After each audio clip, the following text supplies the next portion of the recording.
I have created quite the controversy when it comes to selling on Etsy on YouTube. So I want to address it today as I get ready in my hotel bathroom because I thought, why not? For those of you that don't know me, I'm Lindsay. I help women sell printables so that they can use their creative skills to make passive income. I have a few videos about how I don't want you just looking for things that are going to sell and then going out and making them.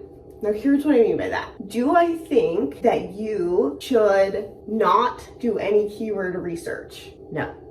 That's why people get so upset. What I don't want you doing is just looking and just finding, okay, let's see.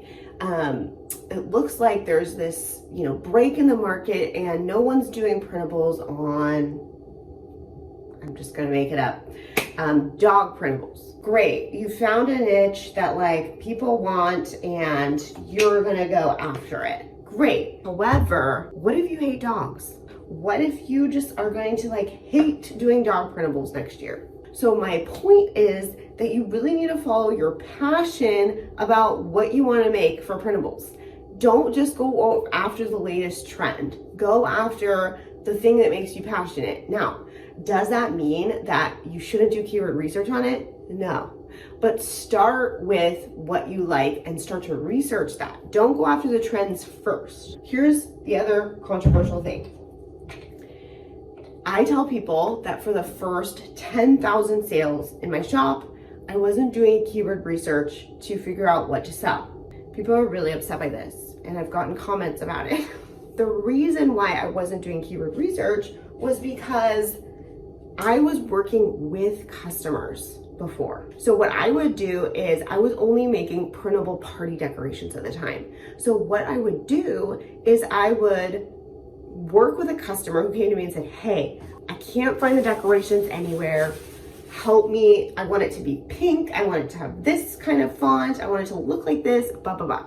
Okay, great. So I went out and I created something for someone knowing that there was a market for it. Now, there was only one person. So actually a lot of times some of my printables don't really do that well because it was made for one person with the idea that hopefully it would work for most people.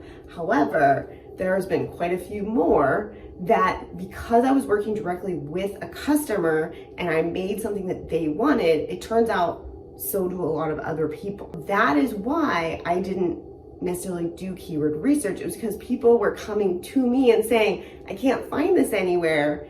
Can you make it for me? And so that's what I was doing. And so that's why I want to be clear that I may have not used keyword research in the past to get to where I am, but if you're not going to do it that way, then you're going to need something, some kind of system, some kind of formula to check the validity of what you're doing. You need to test your audience, or you need to talk to people in a Facebook group or poll your audience. Maybe you have a big Instagram following, or maybe you have a lot of family and friends. I know a lot of people who have tons of followers because they have a ton of friends in real life. If you have all of those things available to you, then use what you have. If you don't want to do the keyword research, I would recommend, that's what I teach inside my program, is how to do that research.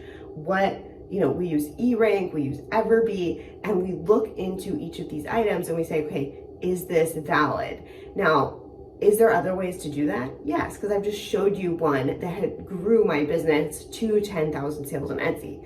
But what I don't want you to do is just go after the trends. That's the key. And that's why I tell you to lead with your passions, because I wasn't making something that I didn't like for people. I love party decorations. I love planning. I love that kind of thing. And I also enjoyed working with people, even if I didn't necessarily like the things that they were picking out, right? But it turned out that was so good working with people because they would pick things that I just wouldn't have designed without them, right? So what is the gist of this? The gist is you got to test your market. So whether you do that through keyword research, which I can teach you how to do, whether that's through asking other people if you have a big audience, you need to find out, is there a demand for your product? And if there is demand, what is the competition on Etsy? Because I do teach my students, just because there's a ton of competition, I don't want you to not do it. But I do want you to have realistic expectations about maybe how long it would take to break through in that market that has a lot of competition or whatnot. Does that make sense? So I hope I've cleared a few things up. I hope that this real video of me wearing no makeup helps you to understand where I'm coming from and how you should pick your printables, and hopefully addresses some of your questions. So hope you guys have a great day, and I'll talk to you later.